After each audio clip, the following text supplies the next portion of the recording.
আজকের গল্প অ্যাম্বুলেন্সের ভেতরে ঘটে যাওয়া এক শিউরে ওঠার মতন অভিজ্ঞতা। একটি আত্মহত্যা করা মেয়ের লাশ, কোলে ছিল 6 মাসের বাচ্চা। ঢাকা থেকে রাজশাহী যাওয়ার পথে রাতের অন্ধকার হাইওয়েতে, যেখানে নীরবতা ভেঙে ওঠে অজানা নারীর কণ্ঠ। কেউ বলে মৃতরা শান্তিতে ঘুমোতে চায়, কিন্তু যদি সেই মৃত্যু হয় অভিশপ্ত, তাহলে সেই আত্মা কি আদৌ শান্তি খুঁজে পায়? শ্রোতারা সাবধান, এই গল্প শুনতে শুনতে আপনিও হয়তো শুনতে পাবেন সেই ভারী মেয়েলি কণ্ঠস্বর, যে কণ্ঠ বলছে, লাশ রেখে যা, না হয় কেউ বেঁচে ফিরবি না।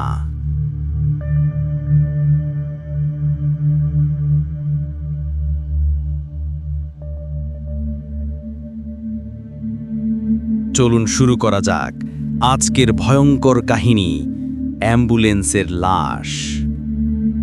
রাত তখন গভীর। ঢাকা শহরের হাসপাতাল থেকে রাজশাহীর উদ্দেশ্যে রওনা হয়েছে একটি অ্যাম্বুলেন্স। ভেতরে শুয়ে আছে আত্মহত্যা করা এক তরুণী মেয়ে, নাম তার রাধা। ফাঁসিতে ঝুলে মরেছে, অথচ তার পেটে ছিল 6 মাসের সন্তান। 4 বছরের সংসার ভেঙে স্বামীর সাথে ঝগড়ার অবসান হলো একটি পথে, মৃত্যু। আসসালামু আলাইকুম, আমি জাকারিয়া। আপনি শুনছেন ভূতের বাক্স, যেখানে শব্দই হলো ভয়ের অস্ত্র। ভূতের বাক্স দ্য ঘোস্ট স্টোরিজে আপনাকে স্বাগতম। আজ শুনতে চলেছেন একটি আত্মহত্যাকারী বিবাহিত সনাতনী নারী রাধার কাহিনী, যা ঘটেছিল অ্যাম্বুলেন্সের ভিতর রাধার দাদা আর ড্রাইভারের সঙ্গে। পুরো কাহিনী শুনতে থাকুন আমাদের ভূতের বাক্স চ্যানেলের সাথে।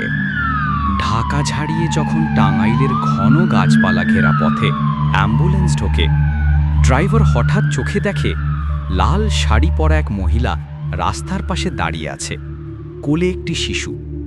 তার কপালে সিঁদুর, হাতে শাখা, আর চোখ দুটি স্থির হয়ে তাকিয়ে আছে অ্যাম্বুলেন্সের দিকে।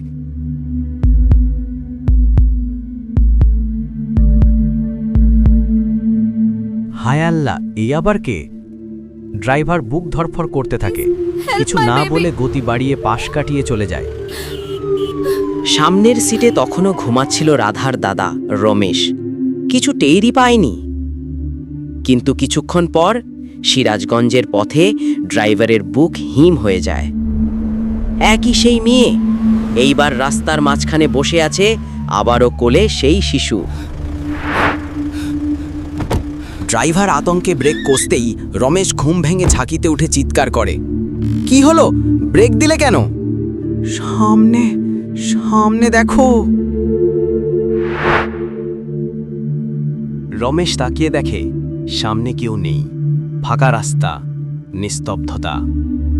নাটোরের বনপাড়া পৌঁছতেই নতুন বিপদ নেমে এলো। হঠাৎ অ্যাম্বুলেন্সের ব্রেক ফেল।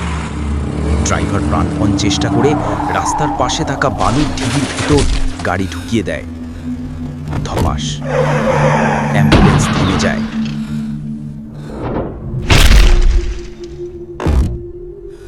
রমেশ আর ড্রাইভার আহত, রক্তাক্ত, দরজা আটকে গেছে, তারা বের হতে পারছে না। কফিনের দিকে তাকাতেই দুজনের বুক কেঁপে ওঠে। রাধার লাশ উল্টে গেছে, তার নাক দিয়ে ধীরে ধীরে রক্ত ঝরছে।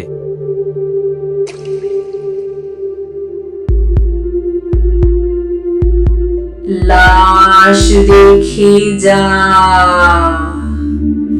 না হলে কেউ বেঁচে ফিরতে পারবি না।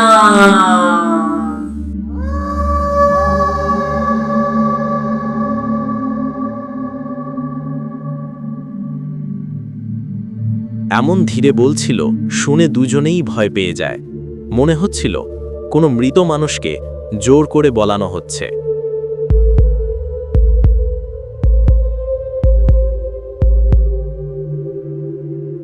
রমেশ মুড়িয়া হয়ে ফোন করে স্বজনদের, কিন্তু কোনো কল যাচ্ছে না। ড্রাইভার হাত কাঁপিয়ে মোবাইল চালু করতে চায়, কোরআন তেলাওয়াত প্লে করার চেষ্টা করে, কিন্তু ফোন একদম কাজ করছে না। অন্ধকারে আটকে পড়েছে তারা। ভেতরে রক্তাক্ত লাশ, বাইরে প্রতিশোধ পরায়ণ আত্মা।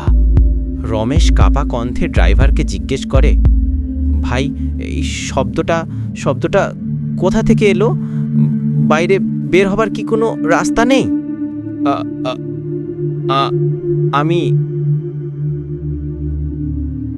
আমি জানি না কিভাবে বের হব। যদি কিছু দেখিস বা শুনিস তাহলে আর রক্ষা নেই।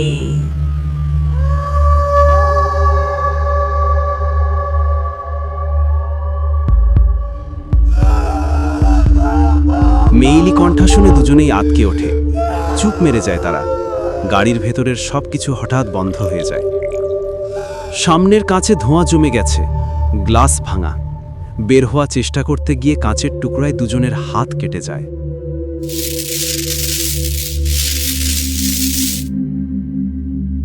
রক্ত ঝরতে ঝরতেই তারা বালু সরাতে থাকে। শেষমেশ কোনো মতে বের হয় বাহিরে, কিন্তু শরীরে আর কোনো শক্তি থাকে না।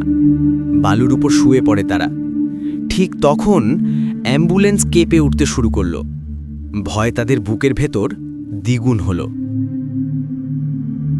রমেশ গাড়ির পেছনের দিকে এগোতেই আবার সেই নারী কণ্ঠ ভেসে এলো।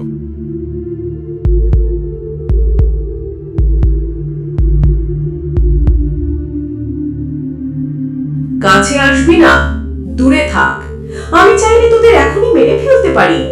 জানের ভয় থাকলে দূরে থাক, আমাকে আমার কাজ করতে দে। রমেশ থেমে যায়, আবার ড্রাইভারের কাছে ফিরে এসে বালুর উপর বসে পড়ে। ড্রাইভার নিস্তব্ধ, কোনো সাহস পাচ্ছে না কিছু জিজ্ঞেস করার। হঠাৎ অ্যাম্বুলেন্সের ভেতর থেকে আসে ভয়াল শব্দ, দুটি নারীর ধস্তাধস্তির মতো শব্দ। তারপর অচেনা ভাষায় চিৎকার।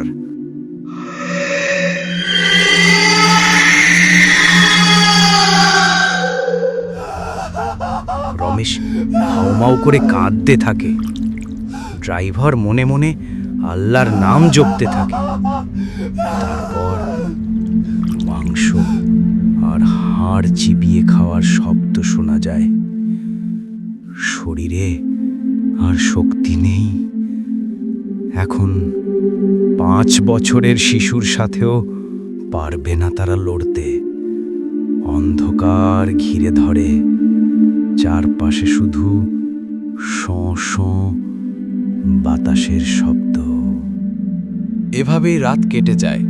ফজরের আজান ভেসে আসে দূর থেকে।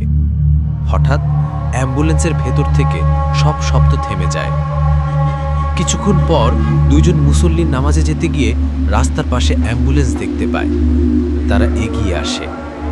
রমেশ আর ড্রাইভার তাদের দেখে হাত নেড়ে ডাকতে থাকে। মুসল্লিরা এগিয়ে এসে দেখে দুজন রক্তে ভেজা, শরীর জুড়ে বালি। ভয়ে পিছিয়ে যায় তারা।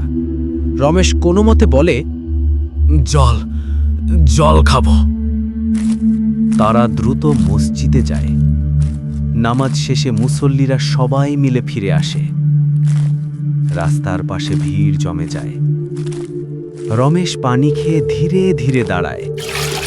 অ্যাম্বুলেন্সের পেছনের দিকে তাকিয়ে তার বুক কেঁপে ওঠে।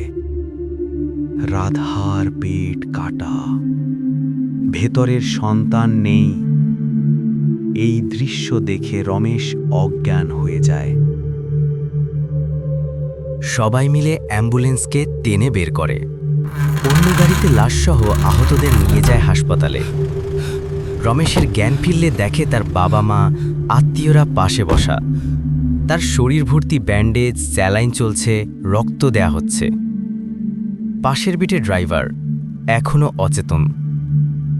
রমেশ আস্তে আস্তে সব খুলে বলে। তবুও তার কানে এখনও ভাসছিল সেই নারী কণ্ঠ। যদি কিছু দেখিস বা শুনিস তাহলে আর রক্ষা নেই। আমার কাজ আমাকে করতে দে। রাধার শেষকৃত্য শেষে তার দেহ চিতায় পোড়ানো হলো, কিন্তু রহস্য রয়ে গেল। আজও রমেশ আর সেই ড্রাইভার জানে না কে ছিল সেই নারী। কে ছিঁড়ে নিল রাধার গর্ভের সন্তান?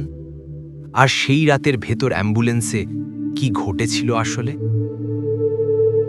প্রতিটি আত্মহত্যার পেছনে থাকে এক অজানা বেদনা, কিন্তু মৃত্যু কখনো সমস্যার সমাধান নয়। রাধা নিজের জীবন শেষ করে দিয়ে শুধু নিজের নয়, অন্যদের জীবনকেও অন্ধকারে ফেলে দিয়েছিল। আমরা যদি কষ্টের মুহূর্তে ধৈর্য রাখি, বিশ্বাসে ফিরে আসি, তাহলে হয়তো এই ভয়ঙ্কর ঘটনার মতো অশান্তি কখনোই ঘটতো না। Remember, taking your own life is never the end of pain. It only transfers that pain to the people you leave behind. যদি গল্পটা ভালো লেগে থাকে তাহলে লাইক দিতে ভুলবেন না। আপনার মতামত কমেন্টে জানাবেন। আর নতুন ভয়ঙ্কর কাহিনী দেখতে চাইলে অবশ্যই সাবস্ক্রাইব করুন ভূতের বাক্স দ্য ঘোস্ট স্টোরিজ চ্যানেল।